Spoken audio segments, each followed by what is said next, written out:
नमस्कार दोस्तों, मैं अर्जुन आपका स्वागत करता हूँ स्टे बाय अर्जुन के यूट्यूब चैनल में। तो दोस्तों, आज की हमारी क्लास है सतपुड़ा पर्वत, छोटा नागपुर पठार एवं पश्चिमी घाट पर्वत के बारे में। जो है दोस्तों, आज की हमारी क्लास है।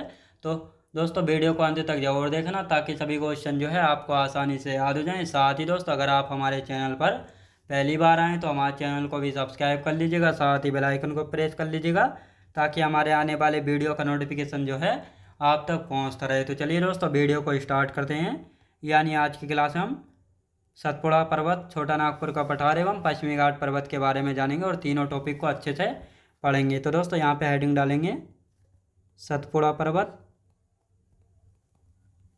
सतपुड़ा पर्वत, छोटा नागपुर का पठार, छोटा नागपुर पठार, पश्चिमी घाट पर्वत, पश्चिमी घाट पर्वत। इन तीनों टॉपिकों को जो है आज की क्लास में हम पढ़ने वाले हैं। तो सबसे पहले हम बात करेंगे दोस्तों सतपुड़ा पर्वत की। तो दोस्तों, अब यहाँ पे हेडिंग डाल लेंगे सतपुड़ा पर्वत, सतपुड़ा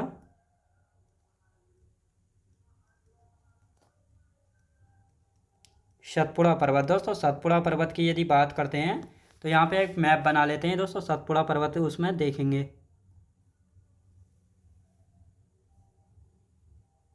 तो दोस्तों, ये जो है हमने एक रफली मैप बना लिया है।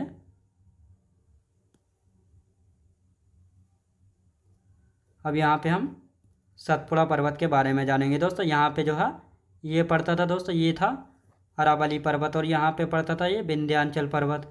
अब यहाँ पे पड़ता है दोस्तों सतपुड़ा पर्वत, 1, 2 और 3 भागों में बटा हुआ है। ये है दोस्तों पश्चिमी घाट पर्वत, और ये है पूर्वी घाट पर्वत। कौन सा दोस्तों? ये है पूर्वी घाट पर्वत। तो दोस्तों, अब यहाँ पे हम बात करने वाले हैं, यहाँ पे हम बात करेंगे, ये है पूर्वी घाट पर्वत, पूर्वी घाट पर्वत। ये है दोस्तों सतपुड़ा पर्वत, सतपुड़ा पर्वत, विंध्याचल पर्वत, जिसके बारे में हम कल की क्लास में पढ़ चुके हैं, विंध्याचल पर्वत। ये है अरावली पर्वत, इसके बारे में भी हम कल की क्लास में जो है पढ़ चुके हैं। और ये है दोस्तों पश्चिमी घाट पर्वत, इसके बारे में आज की क्लास में पढ़ेंगे, पश्चिमी घाट पर्वत। और दोस्तों, यहाँ पे हम बात करते हैं, ये है दोस्तों यहाँ पे नीलगिरी की पहाड़ी, नीलगिरी गिरी पहाड़ी। ये है दोस्तों नीलगिरी पहाड़ी। तो दोस्तों, ये हैं हमारे टॉपिक्स। अब इन सभी की यदि हम बात करते हैं यहाँ पे, तो सतपुड़ा पर्वत, सतपुड़ा पर्वत की यदि बात करते हैं तो ये भारत के मध्य भाग में स्थित है। तो दोस्तों, ये जो है भारत के मध्य भाग में स्थित है, आपको अच्छे से दिखाई दे रहा है। अब यहाँ पे बात करते हैं इसके विस्तार की। तो गुजरात, मध्य प्रदेश, महाराष्ट्र में इसका विस्तार है और छत्तीसगढ़ में। सतपुड़ा पर्वत जो है 3 भागों में विभाजित है। तो ये 3 भाग हैं। तो ये आपको ये भी मैप में अच्छे से दिखाई दे रहे हैं। दोस्तों, अब बात करते हैं, यह भारत के मध्य भाग में स्थित है। यह है भारत के मध्य भाग में स्थित है। याद रखें दोस्तों, यह है जो है भारत के मध्य भाग में स्थित है। और यदि बात की जाए विस्तार की, यानी सतपुड़ा पर्वत का विस्तार गुजरात में, गुजरात, मध्य प्रदेश, मध्य प्रदेश, महाराष्ट्र, छत्तीसगढ़, महाराष्ट्र और छत्तीसगढ़, इन 4 राज्यों में जो है क्या पड़ता है दोस्तों? विस्तार जो है पड़ता है। अब दोस्तों, यहाँ पे बात करते हैं, सतपुड़ा पर्वत 3 भागों में विभाजित है। सतपुड़ा पर्वत 3 भागों में विभाजित है। अब ये 3 भाग कौन कौन से हैं? तो दोस्तों, हम इनके बारे में जो है जानेंगे। अब दोस्तों, यहाँ पे अब हम जानने वाले हैं 3 भाग ये कौन कौन से हैं। तो यहाँ पे हम बनाएंगे एक मैप, यहाँ पे जो एक मैप बना लेते हैं। तो ये हमने एक मैप बनाया। अब दोस्तों, यहाँ पे हम बात करते हैं, यहाँ पे हम मैप बनाएंगे एक,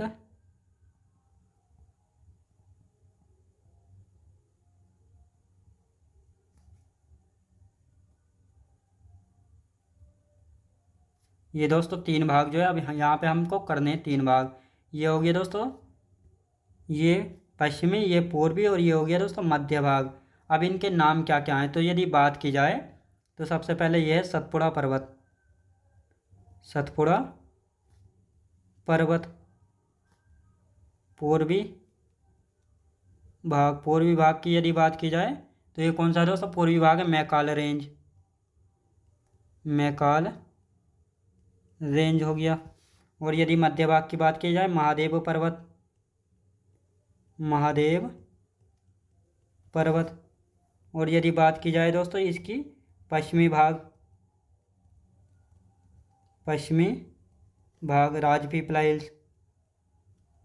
राजपीपला हिल्स। तो ये आपको तीनों भाग अच्छे से अब पता लग गए होंगे। अब दोस्तों यहाँ पे हम बात करने वाले हैं इन तीनों भागों के बारे में। तो दोस्तों यदि बात की जाए मैकाल रेंज, इसका विस्तार, इसके विस्तार की यदि बात की जाए एमपी और छत्तीसगढ़ में, एमपी और छत्तीसगढ़ में इसका विस्तार है। यानी कुछ ही भाग जो है छत्तीसगढ़ में है और बाकी भाग जो है इसका एमपी यानी मध्य प्रदेश में है। अब दोस्तों इसकी सबसे हाईएस्ट पीक, एचपी मानी सबसे ऊंची चोटी या हाईएस्ट पीक, अमरकंटक चोटी। अमरकंटक चोटी जो है इसकी सबसे ऊंची चोटी है।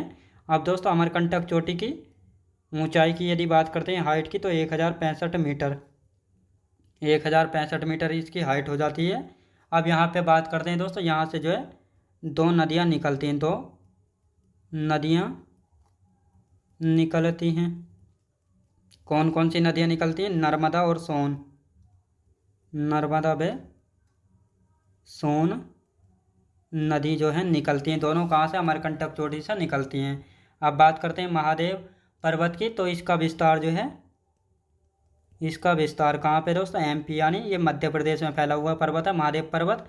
और यदि बात की जाए सबसे ऊंची चोटी, इसकी हाईएस्ट पीक कौन सी है दोस्तों, हाईएस्ट पीक की यदि बात की जाए धूपगढ़ चोटी। धूपगढ़ चोटी याद रखें दोस्तों, इसकी है धूपगढ़ चोटी। अब राजपीपला हिल्स की यदि बात की जाए तो राजपीपला हिल्स कहाँ पे दोस्तों, विस्तार गुजरात में और एमपी में। याद रखें दोस्तों एमपी में कुछ भाग पड़ता है। तो ये दोस्तों यहाँ पे हम बात करते हैं, तीनों भाग हमने देख लिए। सतपुड़ा पर्वत 3 भागों में, पश्चिमी भाग राजपीपला हिल्स, सतपुड़ा का मध्य भाग महादेव पर्वत और पूर्वी भाग मैकाल रेंज। अब दोस्तों यहाँ पे हम बात करते हैं छोटा नागपुर पठार। अभी नहीं, पहले दोस्तों इसको जान लेते हैं बिलोक पर्वत। यानी दोस्तों जो सतपुड़ा पर्वत है इसको बिलोक पर्वत के नाम से भी जो है जाना जाता है। अब दोस्तों इसको बिलोक पर्वत क्यों कहा जाता है और बिलोक पर्वत क्या है, इसके बारे में अभी अच्छे से जानेंगे। तो यानी तनाव या खिंचाव की शक्तियों के द्वारा, खिंचाव के कारण धरातलीय भागों में दरारें या भ्रंश पड़ जाते हैं, जिससे धरातल का कुछ भाग जो ऊपर उठ जाता है और दरारों के समीप ऊंचे उठे भाग को बिलोक पर्वत जो है कहा जाता है। तो दोस्तों आप पहले जो है इसका मैप बना के देख लेते हैं और इसके बाद इसकी डेफिनेशन लिख लेंगे। तो दोस्तों यहाँ पे अब बात करते हैं, ये दोस्तों ये जो है हमने मान लिया है ये एक पर्वत है। अब ये दोस्तों यहाँ पे जो है भ्रंश पड़ गए यानी दरारें पड़ गई।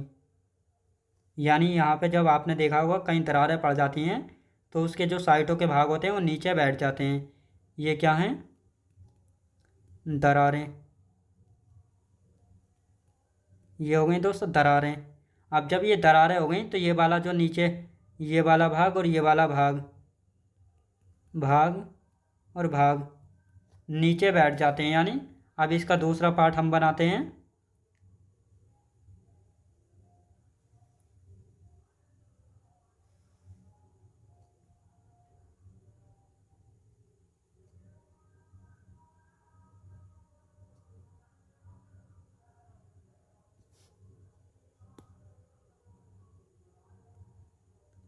अब दोस्तों जब ये नीचे बैठ गया, यानी ये आपने देखा है ये जब दरारें पड़ गई तो ये साइडों के भाग जो है नीचे बैठ गए, यानी नीचे बैठ गए। याद रखें दोस्तों ये भाग जो है नीचे बैठ गए और जो ये ऊपर वाला भाग है इसी को बिलोक पर्वत कहा जाता है। क्या, बिलोक पर्वत कहा जाता है। अब दोस्तों ये आपको अच्छे से दिखाई दे रहा होगा, यानी ये है पर्वत दोस्तों, इसके साइडों में जो है दरारें पड़ जाती हैं। दरारें पड़ने के बाद जो है इसके दोनों भाग नीचे को बैठ जाते हैं और जो बीच वाला ऊपर का हिस्सा है वो ऊपर उठ जाता है।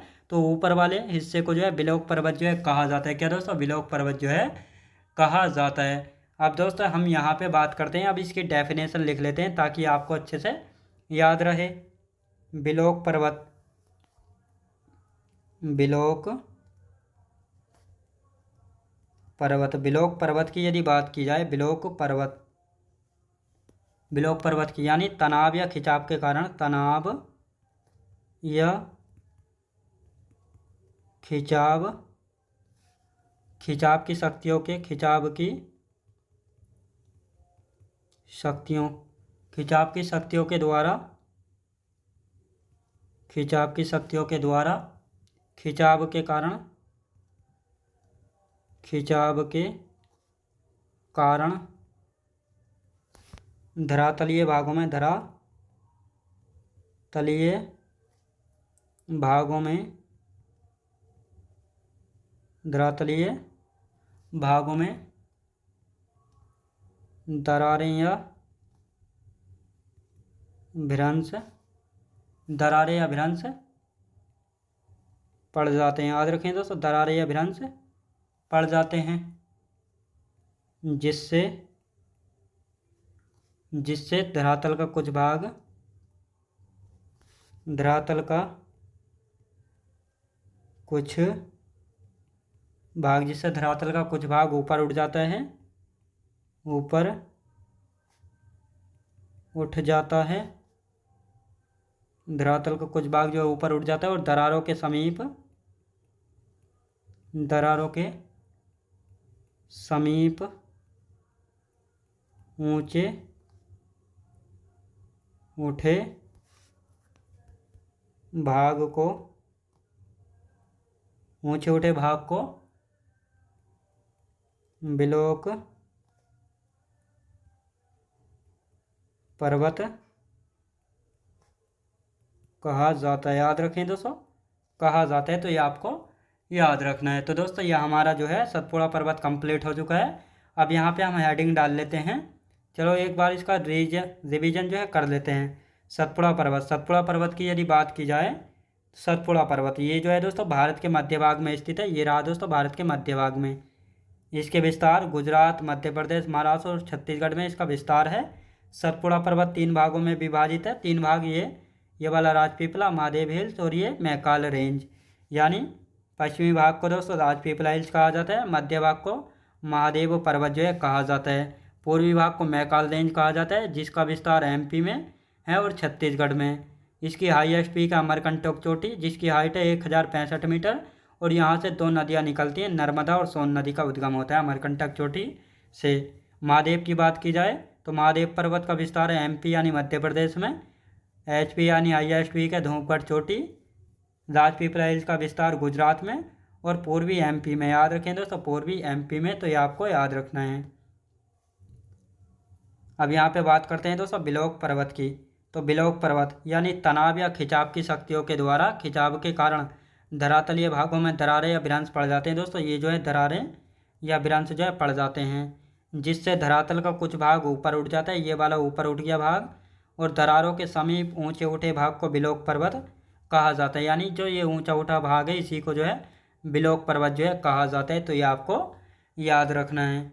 अब यहाँ पे हेडिंग डाल लेंगे दोस्तों छोटा नागपुर का पठार, छोटा नागपुर का पठार,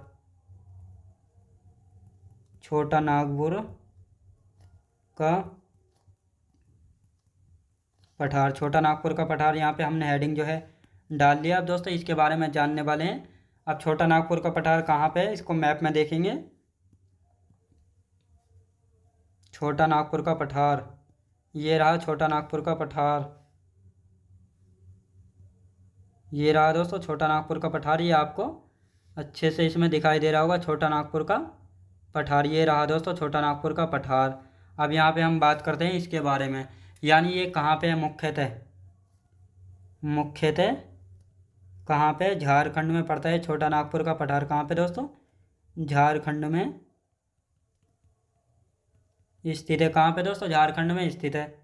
सबसे ऊंची चोटी पारसनाथ, सबसे ऊंची चोटी पारसनाथ, नाथ याद रखें दोस्तों। पारसनाथ जो है सबसे ऊंची चोटी झारखंड की, और झारखंड की भी सबसे ऊंची चोटी है। छोटे नागपुर पठार की भी जो है सबसे ऊंची चोटी। आप दोस्तों यहाँ पे बात करते हैं, दामोदर नदी के उत्तर में हजारीबाग है और कोडरमा का पठार, साथ ही दक्षिण में रांची का पठार है। तो दोस्तों पहले इसकी थ्योरी लिख लेते हैं, फिर इसका मैप बना के अच्छे से जानेंगे। तो दोस्तों अब यहाँ पे बात करते हैं नदी के दामोदर नदी के उत्तर में हजारीबाग व कोडरमा का पठार तथा दक्षिण में रांची का पठार स्थित है। दक्षिण में जो है दोस्तों रांची का पठार स्थित है, तो ये आपको याद रखना है। अब छोटा नागपुर के पठार से कौन सी नदी निकलती है, तो इसको भी देख लेते हैं। छोटा नागपुर के पठार से बीचों बीच से कौन सी नदी बहती है, तो इसको लिखेंगे छोटा नागपुर के पठार से, छोटा नागपुर के पठार के बीच से कौन सी नदी बहती है। छोटा नागपुर के पठार के बीच से कौन सी नदी बहती है, तो ये आपको याद रखना है, दामोदर नदी बहती है। कौन सी दोस्तों, दामोदर नदी बहती है। दामोदर नदी जो है बहती है। अब दोस्तों यहाँ पे हम इस छोटे नागपुर के पठार के बारे में थोड़ा समझ लेते हैं। तो ये दोस्तों ये हमने छोटा नागपुर का पठार जो है बना लिया है। अब ये मान लेते हैं इसको छोटा नागपुर का पठार। इसके बीचों बीच से जो है दोस्तों ये कौन सी है, दामोदर नदी। दामोदर नदी जो है छोटा नागपुर के पठार के बीचों बीच से जो है बहती है। इसके उत्तर में ये वाला हो गया दोस्तों नॉर्थ, और ये वाला हो गया साउथ। नॉर्थ में जो है ये पड़ता है दोस्तों, ये एक पठार ये हो गया और एक पठार ये हो गया। तो यहाँ पे हम बात करते हैं, ये है कोडरमा का पठार, कोडरमा का पठार। और ये है दोस्तों हजारीबाग का पठार, हजारीबाग का पठार, ये हो गया हजारीबाग का पठार। और यदि बात करते हैं तो दोस्तों ये हो गया रांची का पठार, ये रांची का पठार हो गया। और साथ ही दोस्तों यहाँ से जो है स्वर्ण रेखा नदी निकलते, स्वर्ण रेखा नदी निकलती है। कौन सी नदी निकलती है, स्वर्ण रेखा नदी जो है निकलती है। अब यदि इसकी बात की जाए तो ये कौन सा पठार है, छोटा नागपुर का पठार, छोटा नागपुर पठार। कौन सा दोस्तों, छोटा नागपुर का पठार है, तो ये आपको याद रखना है। अब दोस्तों यहाँ पे हम बात करते हैं छोटा नागपुर पठार में जो है क्या क्या पाया जाता है। तो दोस्तों अब 2-4 पॉइंट और हैं, पहले इनको लिख लेंगे और फिर इसके बाद जो है इसका रिवीजन कर लेंगे, ताकि ये छोटा नागपुर पठार आपको बिल्कुल क्लियर हो जाए। छोटा नागपुर का पठार, छोटा नागपुर का पठार। छोटे नागपुर पठार की यदि बात की जाए तो यहाँ से लो अयस्क कोयला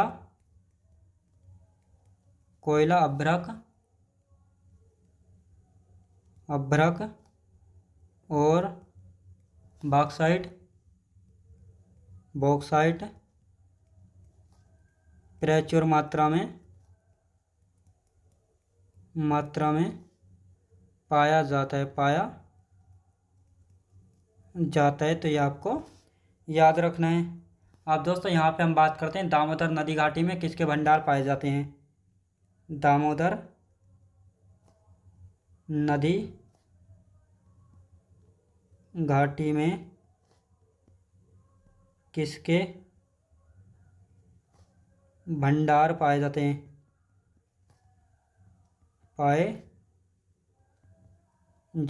कोयले के भंडार पाए जाते हैं। किसके दोस्तों, कोयले के। अब यहाँ पे हम बात करते हैं। अब क्या आता है दोस्तों, यहाँ पे झारखंड के हजारीबाग से क्या निकाला जाता है, अभ्रक निकाला जाता है। झारखंड के हजारीबाग से, हजारीबाग से क्या निकाला जाता है, अभ्रक। अभ्रक जो है निकाला जाता है, तो ये आपको याद रखना है। अब दोस्तों यहाँ पे बात आती है, छोटा नागपुर के पठार में क्या नहीं पाए जाते हैं। गोल्ड यानी सोना नहीं पाया जाता है। छोटा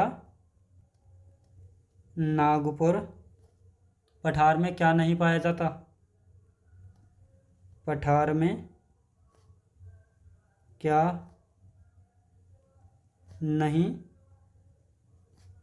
पाया जाता है। तो क्या नहीं पाया जाता है, सोना यानी गोल्ड नहीं पाया जाता है। याद रखेंगे दोस्तों, सोना यानी गोल्ड जो है नहीं पाया जाता है। तो हमारा छोटा नागपुर का पठार कंप्लीट हो चुका है। अब इसका एक बार रिवीजन कर लें, बस आपको अच्छे से समझ आ जाएगा।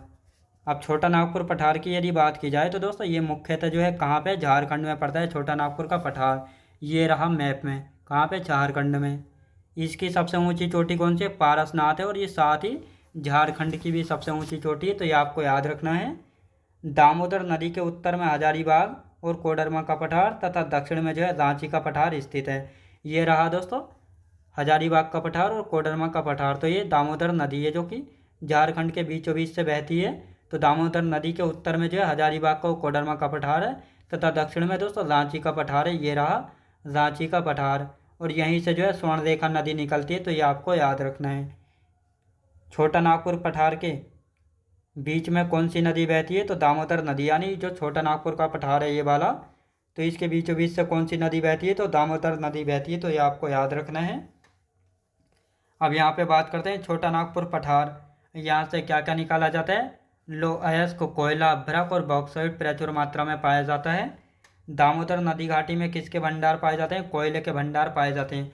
यानी जो दामोदर नदी घाटी है इसके यहाँ पे क्या पाए जाते हैं, कोयले के भंडार जो है पाए जाते हैं। झारखंड के हजारीबाग से क्या निकाला जाता है, अभ्रक। यानी जो झारखंड का हजारीबाग है जो कि दामोदर नदी के उत्तर में पड़ता है, हजारीबाग का पठार, यहाँ से अभ्रक निकाला जाता है। छोटा नागपुर पठार में क्या नहीं पाया जाता है, गोल्ड यानी सोना नहीं पाया जाता है छोटा नागपुर के पठार में। अब दोस्तों यहाँ पे हम हेडिंग डाल लेते हैं पश्चिमी घाट पर्वत, यानी हमारा नया टॉपिक शुरू होता है पश्चिमी घाट पर्वत। हेडिंग डालेंगे पश्चिमी घाट पर्वत, पश्चिमी घाट पर्वत। ये आ गया दोस्तों पश्चिमी घाट पर्वत की यदि बात करते हैं, पश्चिमी घाट पर्वत। तो पश्चिमी घाट पर्वत दोस्तों, आप पहले पश्चिमी घाट पर्वत को मैप में देख लेते हैं कहाँ पे है। ये मैप लेंगे एक,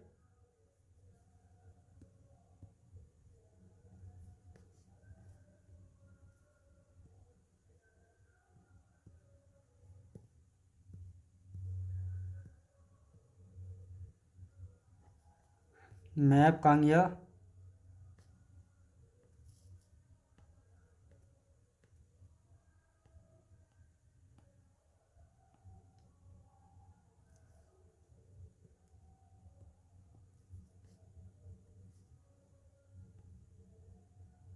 ये रहा पश्चिमी घाट पर्वत। तो दोस्तों ये है पश्चिमी घाट पर्वत, ये रहा पश्चिमी घाट पर्वत। इसको ईस्टर्न घाट यानी वेस्टर्न घाट जो है कहा जाता है, क्या, वेस्टर्न घाट जो है कहा जाता है। और ये रही नीलगिरी की पहाड़ियाँ, और ये रहा ईस्टर्न घाट यानी पूर्वी घाट पर्वत। ये आपको याद रखना है। और साथ ही दोस्तों ये रहा छोटा नागपुर का पठार भी आपको दिखा देता हूँ। ये रहा अरावली पर्वत, ये है डेजर्ट यानी थार मरुस्थल। ये रहा सतपुड़ा पर्वत, और ये रहा विंध्याचल पर्वत। तो ये सभी आपको एक साथ यहाँ पे मैंने बता दिए कौन कौन से पड़ते हैं। ये हैं कार्डेमम की पहाड़ियाँ, जिनको इलायची की पहाड़ी के नाम से भी जो है जाना जाता है। तो आप दोस्तों यहाँ पे आप बात करते हैं इसकी औसत ऊंचाई कितनी है। तो औसत ऊंचाई की यदि बात करते हैं तो 1000 से 1300 मीटर इसकी औसत ऊंचाई है। और यदि इसकी बात करते हैं लंबाई की तो 1600 किलोमीटर। तो दोस्तों यदि इसकी बात करते हैं लंबाई की, जो पश्चिमी घाट पर्वत है तो इसकी लंबाई है 1600 किलोमीटर। विस्तार की बात की जाए तो उत्तर में जो है तापी नदी से लेकर दक्षिण में नीलगिरी पहाड़ी तक इसका विस्तार है। यहाँ पे दोस्तों ये है तापी नदी यहाँ पे, और ये है दोस्तों नीलगिरी की पहाड़ी।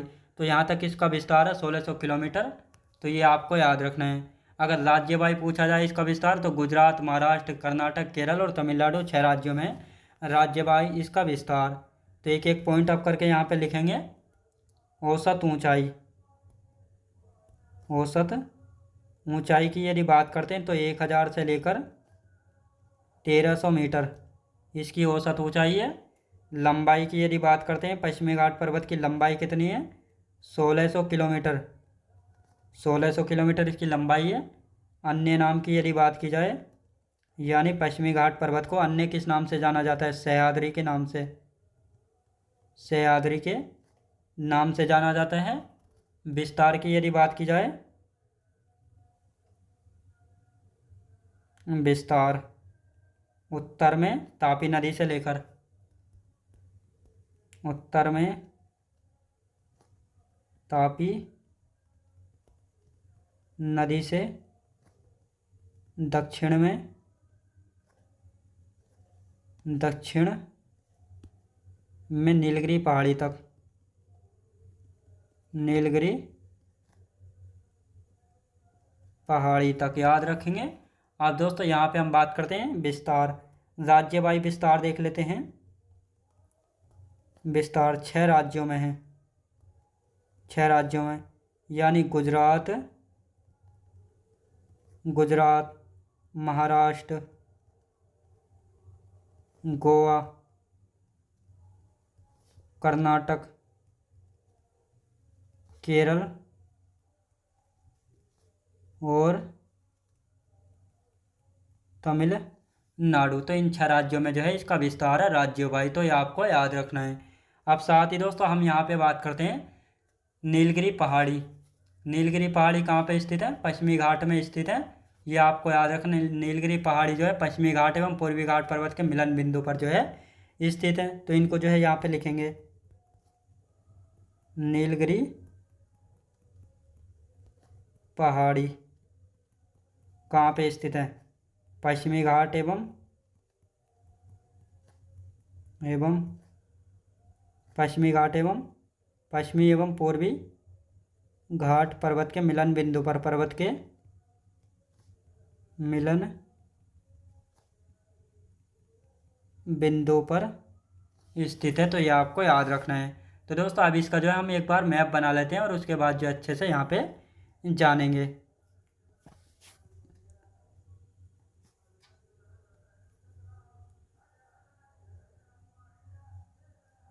तो दोस्तों यहाँ पे अब हम बात करते हैं, ये बनाया हमने मैप। अब यहाँ पे ये है दोस्तों पश्चिमी घाट पर्वत और ये रहा पूर्वी घाट पर्वत। यहाँ इन दोनों के मिलन बिंदु पर यहाँ पे ये नीलगिरी की पहाड़ी। तो इसको लिख लेते हैं। नीलगिरी की पहाड़ी हो गई है, नीलगिरी पहाड़ी। ये पूर्वी घाट पर्वत, पूर्वी घाट पर्वत। ये दोस्तों पश्चिमी घाट पर्वत। ये कौन सा है? ये पश्चिमी घाट पर्वत, पश्चिमी घाट पर्वत, जिसको सह्याद्री के नाम से भी जो है जाना जाता है। सह्याद्री के नाम से भी जो है इसको जाना जाता है। तो ये आपको याद रखना है। अब दोस्तों यहाँ पे पड़ता है गोवा। ये यहाँ पे गोवा पड़ता है, ये छोटा सा, यानी ये यहाँ पे पड़ता है गोवा। अब गोवा से जो है दोस्तों एक रेखा गुजरती है यहाँ पे। ये जो है गोवा से एक रेखा गुजरती है, 16 डिग्री अक्षांश रेखा, 16 डिग्री अक्षांश रेखा गोवा से गुजरती है। कहाँ से दोस्तों? गोवा से गुजरती है। और जो ऊपर वाला हिस्सा है ये वाला, ये दक्षिणी सह्याद्री कहलाता है, दक्षिणी सह्याद्री। और जो ये नीचे वाला है ये उत्तरी सह्याद्री, उत्तरी सह्याद्री जो है कहलाता है। तो दोस्तों अब इसका एक बार रिवीजन कर लेते हैं, क्योंकि हमारा समय जो है अब समाप्त हो चुका है। अब इससे आगे का जो बचा है उसको हम कल की क्लास में देख लेंगे। पश्चिमी घाट पर्वत की यदि बात करते हैं तो इसकी औसत ऊंचाई 1000 से 1300 मीटर हो जाती है। लंबाई की बात की जाए तो 1600 किलोमीटर इसकी लंबाई है। अन्य नाम क्या है, सह्याद्री के नाम से भी जाना जाता है। विस्तार की बात की जाए तो उत्तर में तापी नदी से लेकर दक्षिण में नीलगिरी पहाड़ी तक इसका विस्तार है। और राज्य वाई पूछा जाए विस्तार तो 6 राज्यों में, गुजरात, महाराष्ट्र, गोवा, कर्नाटक, केरल और तमिलनाडु में। नीलगिरी पहाड़ी पश्चिमी घाट एवं पूर्वी घाट पर्वत के मिलन बिंदु पर स्थित है। तो दोस्तों ये रही, ये आपको याद रखना है, नीलगिरी पहाड़ी ये पूर्वी घाट है और ये रहा पश्चिमी घाट जिसको सह्याद्री के नाम से जाना जाता है। अब दोस्तों यहाँ पर जो है ये है गोवा। अब गोवा से जो है 16 डिग्री अक्षांश रेखा गुजरती है गोवा से होकर, और ये 16 डिग्री अक्षांश रेखा जो है पश्चिमी घाट पर्वत को 2 भागों में बांटती है। ऊपर का भाग दक्षिणी सह्याद्री कहलाता है और नीचे का भाग उत्तरी सह्याद्री कहलाता है। इन सभी के बारे में आप कल की क्लास में अच्छे से जानेंगे जो बाकी बचा हुआ है। तो दोस्तों मैं उम्मीद करता हूँ आपको वीडियो क्वालिटी, कंटेंट वगैरह सभी कुछ आपको पसंद आया होगा। पसंद आया तो लाइक शेयर और सब्सक्राइब करना बिल्कुल भी ना भूलें। साथ ही दोस्तों अगर आप हमारे चैनल पर पहली बार आएँ तो हमारे चैनल को भी सब्सक्राइब कर लीजिएगा, साथ ही बेल आइकन को प्रेस कर लीजिएगा ताकि हमारे आने वाले वीडियो का नोटिफिकेशन जो है आप तक पहुँचता रहे। चलिए दोस्तों मिलते हैं नेक्स्ट वीडियोज़ में।